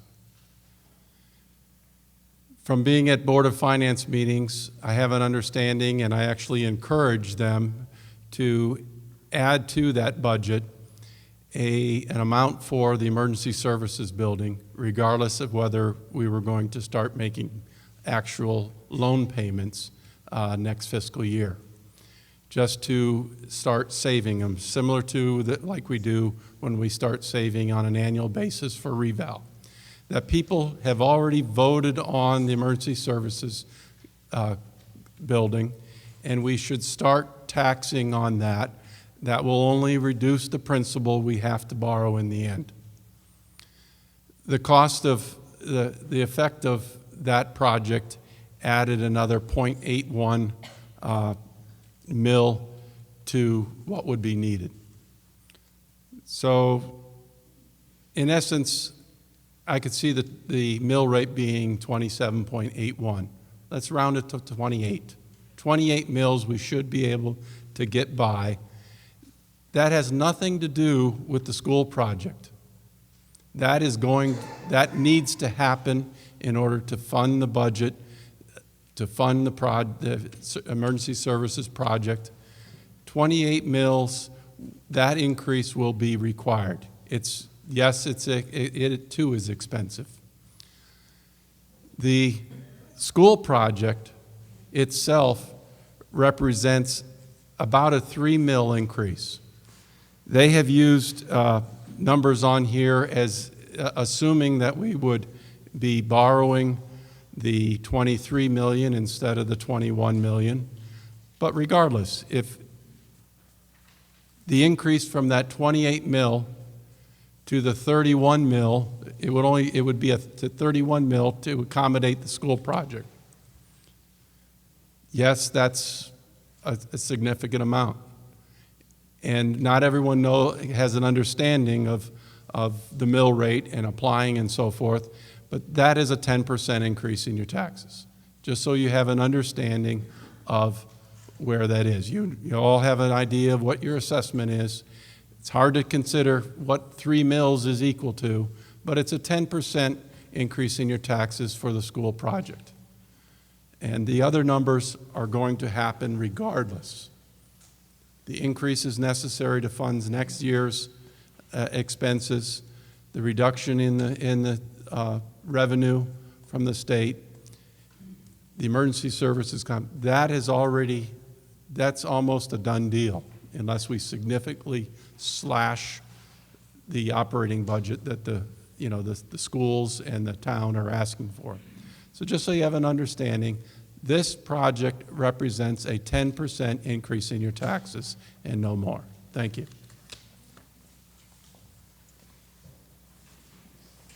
Mike, I think Okay. I'm sorry, Amy? Amy French, Babcock Road. I have two children in the school system. I'm a graduate of Wheeler High School, very proud of it. I should say my son actually now goes to Grasso Tech because academically, to be honest with you, he wouldn't do well at Wheeler. He's a very hands-on kid. He does go to Grasso Tech. Unfortunately, he does plumbing and he likes it. He decided that he wanted to come back to Wheeler, but it was also too late, which once he was there, I said, you're not coming back. And he's doing well. He will graduate on the 17th.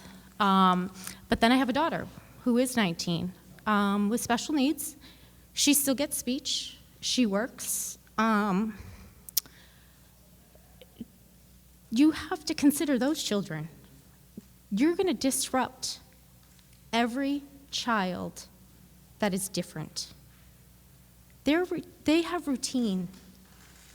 It's going to be sad if that's what you think, that every child is the same. They are not. They are not. And it is sad to think that, and I understand the taxes, I get that, I understand that, but you have to think of where our children are going to go. My daughter, she thrived here so well in a small school. She wouldn't have if she would have been petrified. And if that's going to happen, she still has 3 more years to go for speech. And I transport her. I don't require the town to transport her because we only live a quarter of a mile. You have to figure out transportation for these children because they do not have to go on a bus with regular educated children. So you're going to have to spend transportation for the special ed kids. And that's so much more. You're not thinking about that. Transportation is expensive. Even for the kids who are out of school now who still are in the system, as you could be paying for her to be trucked to Kids & Co., which is 2 miles down the road. You could pick her up at my house and bring her to speech. It works for my family to transport her. There are so many other kids in the system that do the same thing. You have to pay. It's a third-party system you have to pay for. It is so outrageous. When I looked at the school, I said, that's crazy. We live a quarter of a mile. We can work it out. We'll pay. We'll do it. You don't get that. And I have a question for Mr. Maine. Is there, Tim,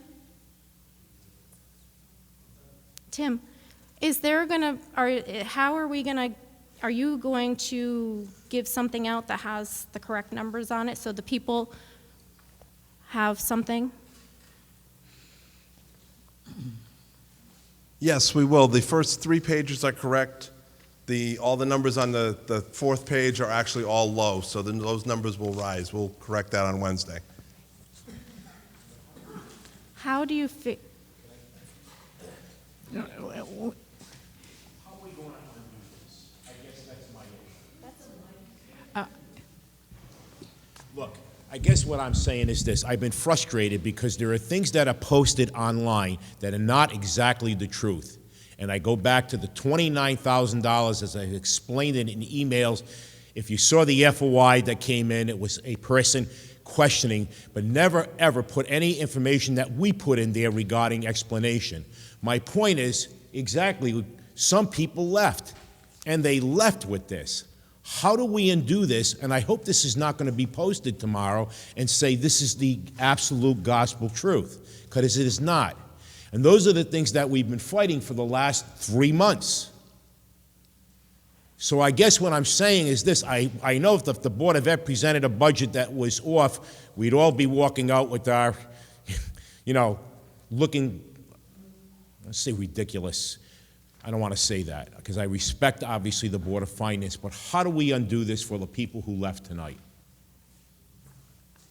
Could I suggest that should be something that's discussed outside of the meeting, however? I think in the interest of what we're focused, I understand, Peter, what you're saying, but I think it should be discussed outside of this meeting. Is there anyone else who wishes to comment? Mike? Hi, everyone. I'm Mike Anderson. I live on Casadic Hill Road, sort of. I'm on one of those little side streets that's not really on Casadic.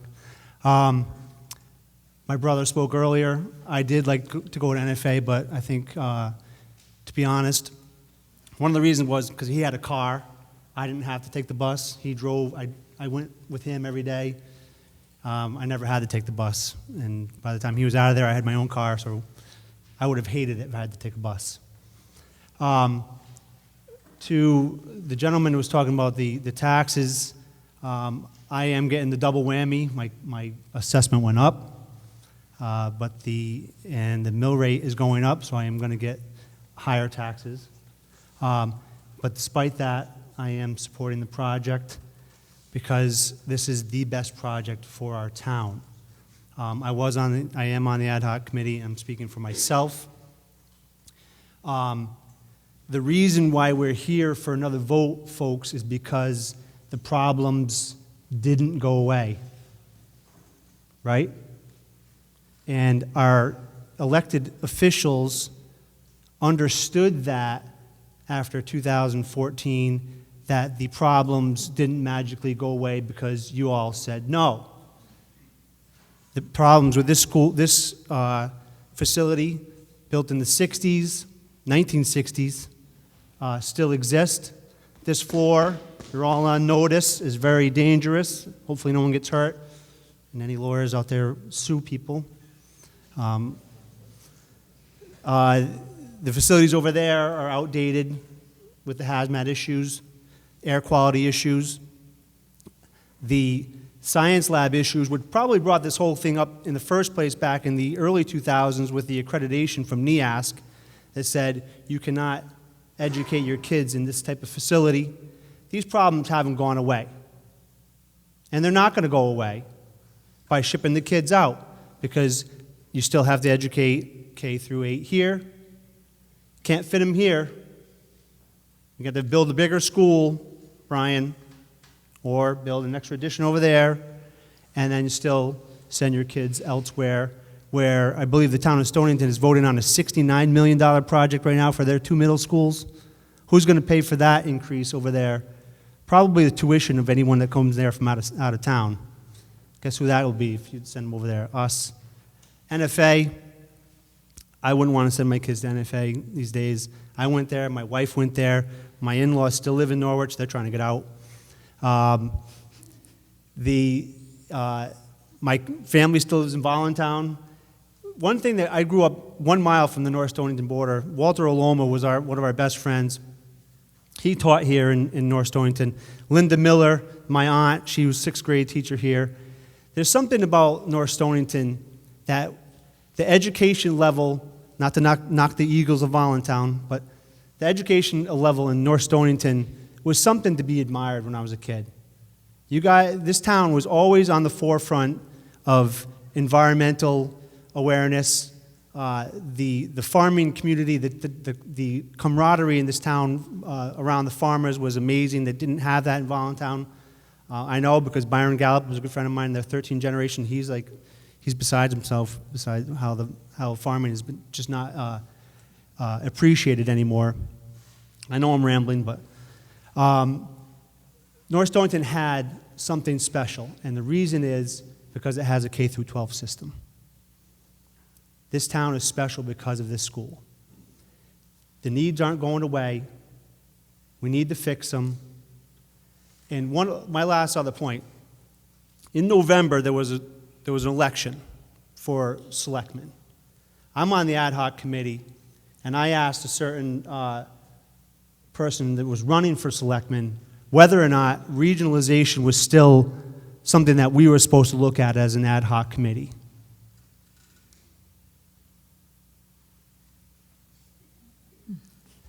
And that person running for selectman said, absolutely not. Absolutely not. Off the table. Not a question. That's why I was like, okay, because if we're asking about regionalization in November, we would never get to a referendum right now because that's a whole nother wormhole to go down. That's crazy. And just because Stonington brought it up doesn't mean it's a good idea. It wasn't a good idea 4 years ago when the town said no, and the Board of Education voted unanimously to say no, and they just voted unanimously again to say no because it's off the table. You told me it was off the table in November.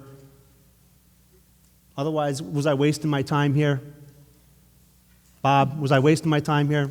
Do you remember that conversation in my driveway? Mike, we got to do this project. Thank you. Thank you. Thank you.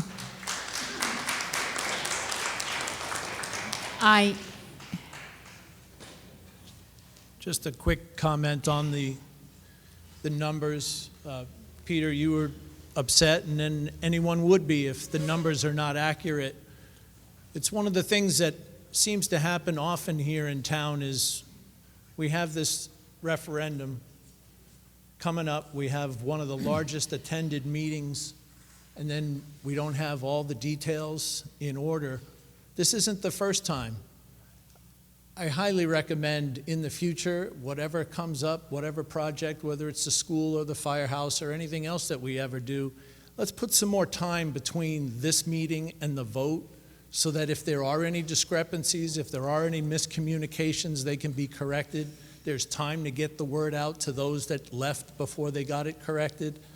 This happens all the time. Okay, thank you. Brad? Yes, and this Brad Warden, Swantown Hill.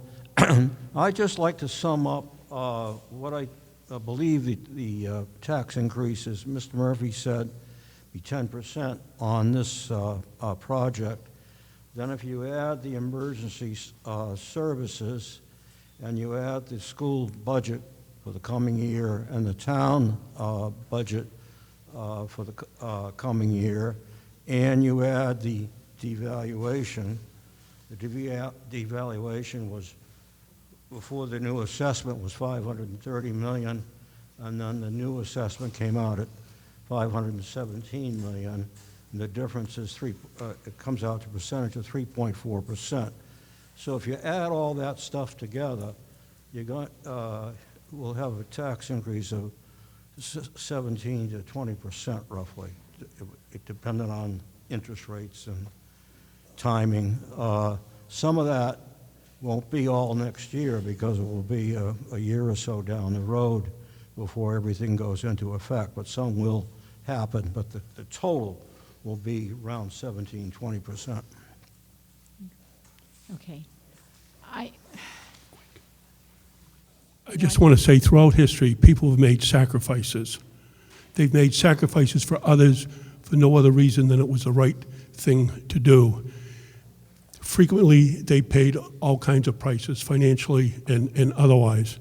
I have no kids in Wheeler. I've never had any kids in Wheeler. I'm on a fixed income. I pay a lot of taxes, but this is the right thing to do. Please do it. Okay.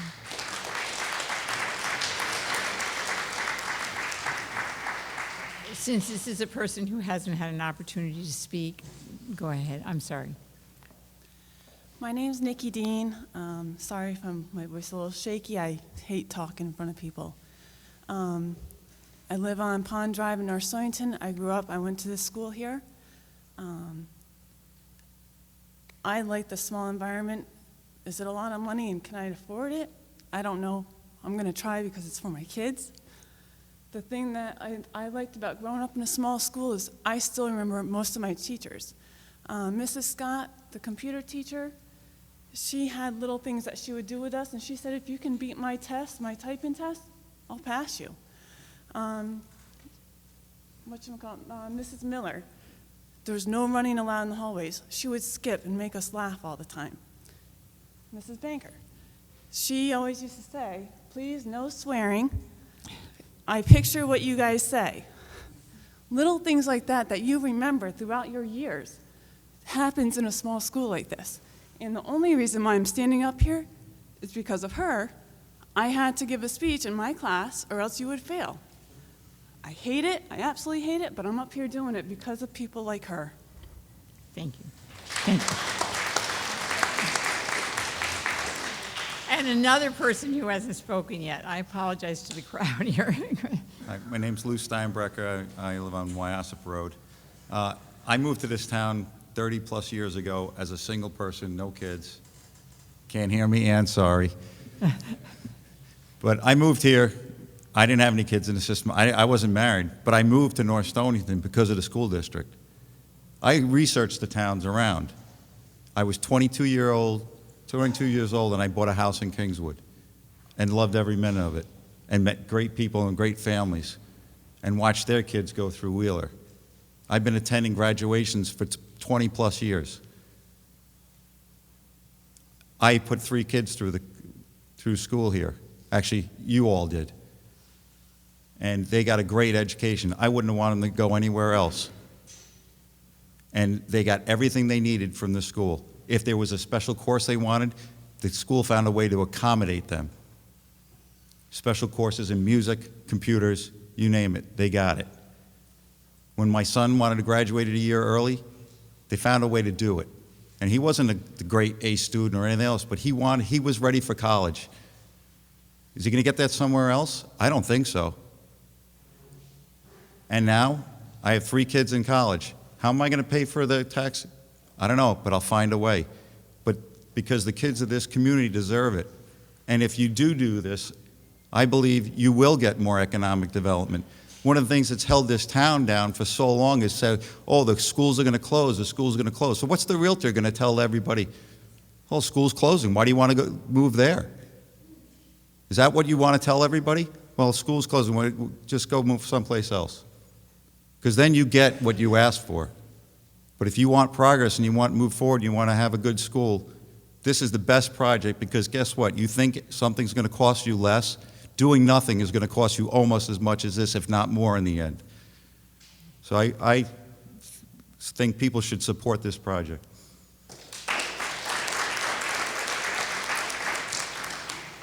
Joe.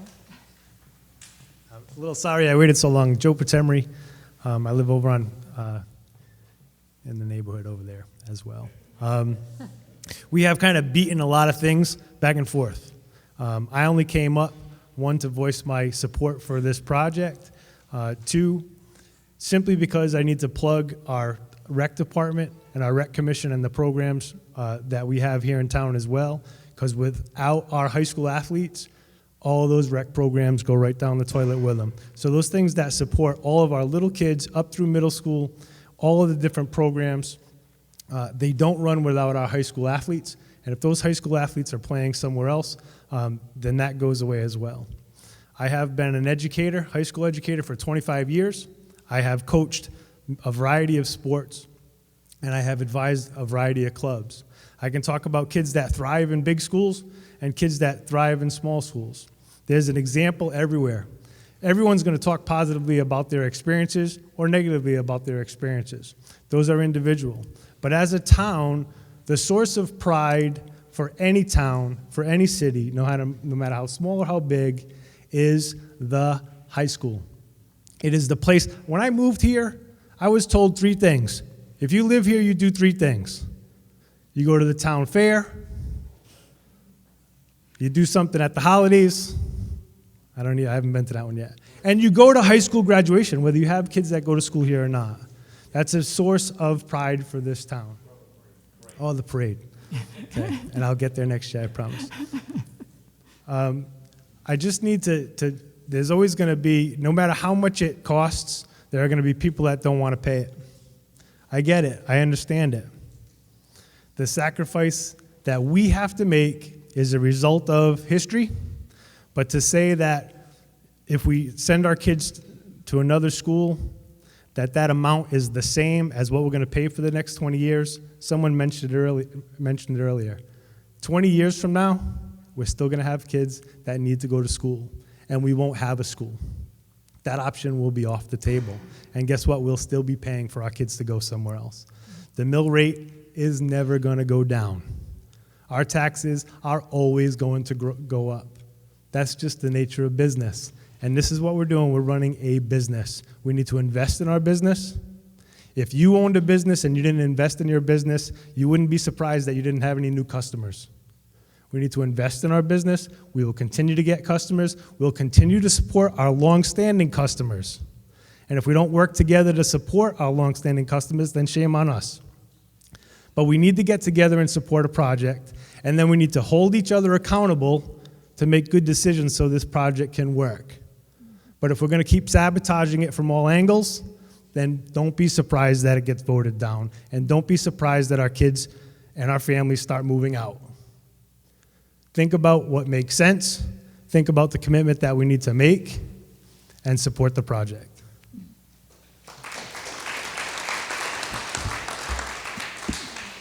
And at this point, I'd like to entertain a motion to adjourn, and the resolution presented under item 1 of the notice of this meeting be submitted to referendum vote in accordance with the notice of the meeting. Could I have a motion and a second to adjourn? And a second? David? Dave Zellin? And who gave it? Cheryl, who made the first motion? Nick, oh, sorry, Nick. Okay. And all in favor of adjourning? Aye. All opposed? Okay. And this meeting is adjourned to referendum vote on Monday, May 16th, correct? Yes. Monday, May 16th, between the hours of 6 a.m. and 8 o'clock p.m. at the new Town Hall, 40 Main Street in North Stonington, on the resolution presented under item 1 of the notice. Thank you very much. It's been a great group. Thank you very much.